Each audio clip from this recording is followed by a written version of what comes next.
Hi, this is Danielle Wolf with Bestie Life, the podcast, and this is your community to support you through the little and not so little events that make up your day-to-day life. From the I've got this moments to the I just can't moments. We are here to empower all women to find and develop the skills they need to find peace, balance, and the bliss in their busy. Through solo episodes as well as interviews with amazing women who share their journey and their story and how it works for you. I hope you find the inspirations to make you laugh, think, as well as maybe rethink what you thought you knew, and connect as we realize that we are all living similar ups and downs and don't have to do it alone. So excited for you to hear this episode, and thanks so much for joining me today. Hi, this is Danielle with Bestie Life, the podcast, and today I am so excited for you to get to meet Danielle Kloberdanz, and she is a coach and author of The Inner Compass Mom, Finding Your Purpose and Peace in the Midst of Motherhood, which I think is something we are all looking for on a daily basis when it comes to finding that peace and purpose. So thank you so much, Danielle, for joining me today. I'm so excited to be here. Thanks for having me. So I know that was a super brief intro of all the amazing things you do. So can you share a little bit about your background, your story, and what kind of led you to writing this book and sharing this message? Yeah, sure. So basically, the short version is I always wanted to be a mom. Even though I did go to college, I studied developmental psychology because I loved working with kids. I loved babysitting when I was a teenager. But ultimately, I wanted to have a family of my own. And I always wanted to be a stay-at-home mom. I just didn't care much for a career, but still went to college, got my degree. And then I grew up in Holland, by the way. And then I met my husband at my sister's wedding, no less. If you're curious about that story, yeah, you can find it in my book. But anyway, I moved over to the United States when I was barely 26. We did put off having our own family for a few more years so that my husband could finish his master's. But anyway, long story short, we ended up having 4 kids. That's what we wanted. Wasn't always easy with the pregnancies. I had my series of challenges there. But at some point realized, this is my dream come true. This is what I always wanted. Healthy kids, great supportive husband, living in a wonderful neighborhood, etc. But at some point I realized I wasn't happy. I wasn't fulfilled. And I was disappointed in myself that I wasn't happy. Why would I be complaining with this wonderful life? What's wrong with me? But after beating myself up for, enough years and months, I decided, well, this is not going to get better on its own. You better figure out how to make a change because one day you're going to be more and more bitter and resentful, and you don't want to be that person. So I went on that journey of introspection, of taking time to myself. I was craving solitude. I just want to be by myself. When you have a lot of kids, always mommy, mommy, mommy. Anyway, I wanted to read. I read a ton of books on spirituality, psychology, and I started taking notes. And out of that came this enjoyment having to do with writing. So reflecting and writing and analyzing and making connections between all these different authors who would write about the same topic, but in their own way. And then I decided, gosh, how neat would it be to write my own book? And then I had a spiritual awakening that really, really pushed me to the next level of pursuing what it is that I really wanted to get out of life still. And that was a major game changer for me. Yeah. Initially, I didn't want to write about it because I was terrified of being that vulnerable and sharing my experience. But of course, I realized this is exactly what I'm supposed to write about. And so I finally found the courage and wrote about it in Inner Compass Mom. I love that because I think we all can resonate with so many of the things you said when it came to, we had this goal, we had this dream, we met that, and we felt like we had to feel guilty because we still wanted more, because we lost ourselves in that process. And I think so many moms that I've talked to and that I've met with have shared similar stories that just because we became a mom, we still can be us. And I think refining that path and finding the the confidence and the courage to step outside of one role and take on more than one and be vulnerable, even, in your case with writing and sharing that journey, I think helps empower and strengthen so many other women to take that step to be like, hey, I could do that too. Like, that was me. Why can't I become her in some ways, right? Yeah, I can totally relate to what you're saying. And I hear that from a lot of women, especially moms. And often the big question becomes one of identity. Like, well, who am I? Especially for stay-at-home moms. Well, who am I? All I've been doing is being a mom. And then you become just this mom. But we're so much more than that. Oh, yeah. And I'm all about supporting women on that journey inward to help them uncover what is still there. First, you start with what's too much in your life, what is so overwhelming, and you start there. And then, what do I really want to pursue? What's really burning inside of me? If I would give it that space to allow it to exist and acknowledge, yes, I've always wanted to do this, or I've been curious about this. I call this creating your own why not list. Why not? Go do it. Why not? What's holding you back? Because that's the sweet spot. I would say that's the sweet spot of our personal growth. Why not? Well, we don't have time. It's selfish. Who am I to succeed at that? When you start working with those thoughts, that's where the self-growth lies. And that's where the treasure is, really. Absolutely. I always use the expression too, like, watch me, once I figured out what I wanted that to be, it was watch me. I think taking those steps, like you said, defining your purpose, and it doesn't have to be just one purpose. I think that's part of it, is we get stuck in, well, I have this purpose, but it doesn't have to be that sole part, as well as finding your peace, because I think peace looks so different for everybody, as well as that purpose part. That inward journey can be hard in the midst of all the clutter of everything else taking up space in our time and in our head and in just everything. Yeah, especially in today's world. I think being a mom, and even if you're not a mom, just today's world is so overstimulating, so full, so demanding, that it is essential that we take time to basically reset our nervous system, on a regular basis, because it's affecting our sleep, our mental health, and everything, and our families therefore as well. Yeah, so self-care is absolutely essential. And I like that you touched on purpose, the topic of purpose, because I struggled with that, and I actually write about that in my book, because I'm like, hey, if I'm supposed to write this book, if that's supposed to be part of my purpose, which I felt really strongly, why is it so hard? And what I uncovered, and you can read about how I throw my question out into the universe. That's how I do it. And then I just wait for signs to get me to the answer. And it's really quite an intriguing process, and it does work. So I got the answer, and basically it had to do with, well, when you get into too much of your mind space, when you're analyzing, like when I'm writing, let's take the example of me working on my book.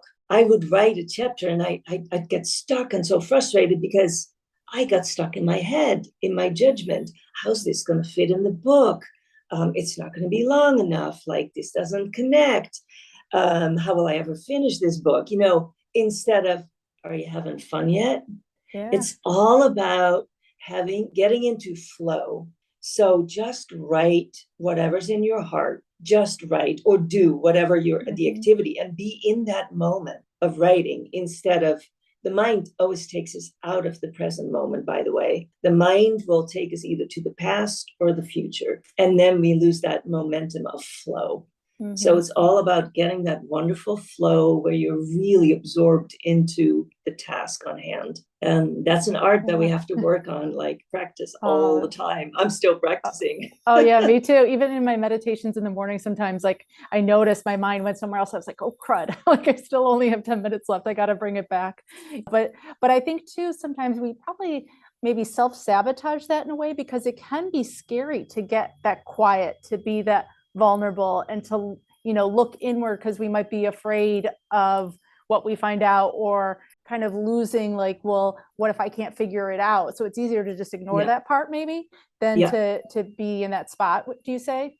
Yeah, because even if we're not happy, and even if we're just not satisfied, it's what we know and it's familiar.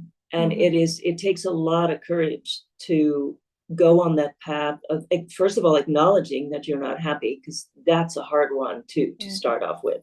Then to ask yourself, what is it that I really want? It's a really difficult path, but it's the only way to get closer to finding out who you really are and a deeper purpose. And again, purpose, people, I think, often have all these big ideas about what it is. It's a big thing. No, it doesn't have to be at all. It can be simply a way of living that can be purposeful and meaningful, and it looks different for everybody. But to go on that journey, yeah, it's very challenging. But the rewards are incredible. And every time that happens for me, I'm so grateful for my challenges. We all have challenges. We all have a story, and many stories, and there's always challenges. But when you, at least in my case, when because I've learned to look at my challenges differently, like how can I grow? Why am I so triggered? Why am I so upset? And when you start to unravel all that and realize, wow, I can reframe this. I can rephrase this. I don't need this. This was an old habit. This was me from a long time ago. I can actually let this go now. It feels really, really good. And then the next time you get a challenge, it's easier to navigate it. It's not easy, but the rewards are absolutely there. Once it becomes, I think, more known and less unknown, it is easier to kind of come back to that space. And even to touch on what you said a couple of minutes before that, when it came to not only just self-care, but this journey of finding your purpose, finding your peace, it's not just all about you. It is so much for your family, because you come back better. You come back different, and I think that's something I know I always try and really ingrain with everybody I talk to, because I think it is so undervalued as far as the benefits across the board, that we kind of push it to the side as, I don't have time, it would be nice, but not really. And I think having that practice and that intentionality can make a difference for so many aspects of your life. Yeah, I totally hear you. And I also want to tell these listeners, your listeners, that don't wait until you hit rock bottom. Don't wait until you get into a real personal crisis, because then it's harder to climb out, even though most of us probably would have a support system that would finally realize you're really, really stuck here. You need help. Oh my gosh, we've got to make a change. And then it's easier for us to allow ourselves that space. But I'm telling you, you don't have to wait until it comes to that. You don't need to wait for a real big crisis to happen in order for you to say, this is enough. Now I really have to make a change. Because often people think they have to make really big changes in their lives. And that is just, that thought is overwhelming. And I'm telling you, you don't. I did not make really big changes at all. I made very tiny changes. But the thing is, when you make small changes, like you might actually do something for yourself and schedule a couple hours for yourself, doing whatever you want. Just doing that was really hard for me in the beginning. So what happens is the shift happens in your mind. It happens mentally. And when you shift mentally, it shifts everything. So outwardly, it might not even look like you've made a lot of changes, but there's a major shift happening in your mental world. Absolutely. And that's the sweet spot, really. That's really everything. It's often our perspective and our ideas around everything, whether it's self-care, identity, not feeling good enough, and on and on. Absolutely. It's those micro shifts, those moments. It's not like the major shifts. It's those little moments that absolutely are transformative. So I love, that it just reinforces so many pieces that I'm sure my listeners who have been listening for a while have heard over and over again. So what would you say are some of the things you do to take care of you? What are some examples if someone's listening, like, well, what is she talking about? What does that look like? I'd say the number one thing that comes to my mind is if I'm overwhelmed, if I feel overwhelmed, I know that feeling really, really well. When you have 4 kids, it just gets busy. And then I've learned to, instead of still wanting to do everything by myself, which is the old me, I had to learn to just outsource, delegate either some, or just cross it off your list. Is it really important? Does it need to get done now, this week, today? And really create more space so I wouldn't feel overwhelmed. Then definitely tuning in. Am I tired? Am I just not sleeping well? And really setting myself up for more success so I sleep better, or I have more downtime, or, solitude. Or if I feel a little bit like I haven't had a lot of social interactions, like I better schedule something with a friend or something. It's really, I'm better now with tuning into my inner compass, which allows me to sense what's too much and what is not enough, and how to fill your own well. And the more you do it, the better you get at it. So you stay more balanced, and you can stay more with that feeling of inner peace. Right. And it feels really good, because when you are more balanced, there's simply more flow in your day. It's easier to deal with setbacks, challenges, and life just flows more easily.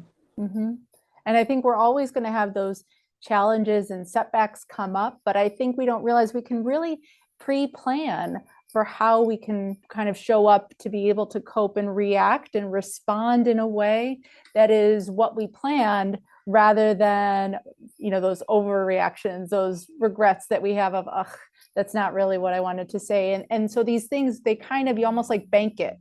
And I think, it does help then for those moments when life kind of just comes up. Yeah. And I, it's about progress, because I just remember talking to a mom who said, this is so frustrating. How do you manage this? And what do you think of this? Like, this mom said, I'll have a beautiful meditation in the morning. I go through my morning routine and I feel so peaceful.